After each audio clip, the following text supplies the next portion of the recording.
क्या कभी सोचा है कि एक ऐसा शहर जो कभी दुनिया के सबसे शक्तिशाली नगरों में से एक था और फिर अचानक से वो गायब हो गया? जी हां, आज हम बात करने वाले हैं पाटलिपुत्र की, उसी भूली बिसरी कहानी की। जरा सोचिए, एक शहर जो सत्ता, ज्ञान और सुंदरता का केंद्र था, वो अचानक से इतिहास की धूल में कहीं खो जाता है। ये भला कैसे हो सकता है? तो चलिए इसी सवाल के साथ अपनी ये खोज शुरू करते हैं। अच्छा, हर बड़ी कहानी की शुरुआत ना बहुत मामूली सी होती है, और इसकी भी कुछ ऐसी थी। एक महान साम्राज्य की राजधानी बनने से पहले पाटलिपुत्र बस एक छोटा सा गांव था। तो आइए देखते हैं कि कैसे इस मामूली सी बस्ती ने भारत की तकदीर लिखने वाले शहर की बुनियाद डाली।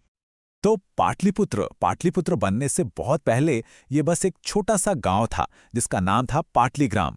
लेकिन असली खेल इसकी सादगी में नहीं था, बल्कि इसकी लोकेशन में था, जो कि वाकई कमाल की थी। तो हुआ ये कि मगध के राजा थे अजातशत्रु, और उनकी नज़र इस जगह पर पड़ी। उन्होंने इसकी अहमियत को फौरन पहचान लिया। उन्होंने देखा कि अरे, ये जगह तो नदियों से घिरी हुई है, डिफेंस के लिहाज से इससे बेहतर किला और क्या हो सकता है। बस इसी विजन के साथ उन्होंने यहाँ एक किला बनवाया, और यहीं से एक महान राजधानी की नींव पड़ गई। चलिए अब कहानी को थोड़ा आगे बढ़ाते हैं। अब हम उस दौर में पहुंचते हैं जब ये शहर सिर्फ एक किला नहीं, बल्कि पूरे मौर्य साम्राज्य का धड़कता हुआ दिल बन गया था। ये था पाटलिपुत्र का गोल्डन एज, वो दौर जब इसका नाम दुनिया भर में गूंज रहा था। चंद्रगुप्त मौर्य के टाइम की बात है। पाटलिपुत्र से एक ऐसे एम्पायर पर हुकूमत की जा रही थी जो आज के अफगानिस्तान से लेकर बंगाल की खाड़ी तक फैला था। जरा अंदाजा लगाइए, उस जमाने के हिसाब से ये कितना कितना विशाल रहा होगा। और ये सिर्फ पावर का सेंटर नहीं था, ये शहर अपनी खूबसूरती और शान और शौकत के लिए भी जाना जाता था।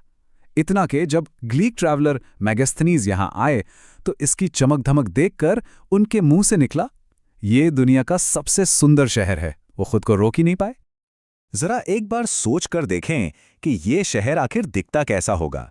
मतलब यहाँ ऐसे महल थे जिनके खंभों पर सोने की परत चढ़ी थी, गलियों में चाणक्य जैसे बड़े बड़े विद्वानों की बातें गूंजती थीं, और तो और जमीन के नीचे सिक्योरिटी के लिए सुरंगों का एक पूरा नेटवर्क था। सच में ये नॉलेज, ट्रेड और कल्चर का एक ग्लोबल हब था। लेकिन इतिहास का एक नियम है, कोई भी गोल्डन पीरियड हमेशा के लिए नहीं रहता, और पाटलिपुत्र की चमक भी धीरे धीरे फीकी पड़ने लगी। अब कहानी एक ऐसे मोड़ पर आती है जहां यह महान शहर गुमनामी के अंधेरे में खोने लगा। देखिए, इसका पतन किसी एक वजह से नहीं हुआ। ऐसा नहीं था कि रातों रात कुछ हो गया। पहले तो साम्राज्य कमजोर पड़ने लगे, फिर कुदरत ने भी अपना खेल दिखाया। ये एक बहुत ही धीमी प्रक्रिया थी जिसमें एक जीता जागता शहर धीरे धीरे इतिहास का हिस्सा बनता चला गया। और फिर आया कहानी का सबसे बड़ा टर्निंग पॉइंट। जिस गंगा नदी ने शहर को जिंदगी दी थी, जो इसके व्यापार की लाइफलाइन थी, उसी नदी ने अपना रास्ता बदल लिया, और नदी के बिना शहर ने अपनी जान ही खो दी। बस इस एक बदलाव ने पाटलिपुत्र की किस्मत पर आखिरी मोहर लगा दी, और उसकी सारी शान और शौकत मिट्टी के नीचे दफन हो गई। तो क्या पाटलिपुत्र की कहानी बस यहीं खत्म हो गई? क्या वो शहर सिर्फ मिट्टी में दबी एक याद बनकर रह गया? नहीं, बिल्कुल नहीं। उसकी गूंज आज भी सुनाई देती है, बस एक नए नाम और एक नए रूप में। जी हाँ, आज का जो पटना शहर है ना, वो ठीक उसी जमीन पर खड़ा है जहां कभी आलीशान पाटलिपुत्र हुआ करता था। नाम बदल गया, सदियां बीत गईं, लेकिन वो जगह, वो जमीन और शायद उसकी रूह आज भी वहीं है। आज भी जब कोई पटना की धरती पर कदम रखता है तो वो जाने अनजाने उसी इतिहास पर चल रहा होता है।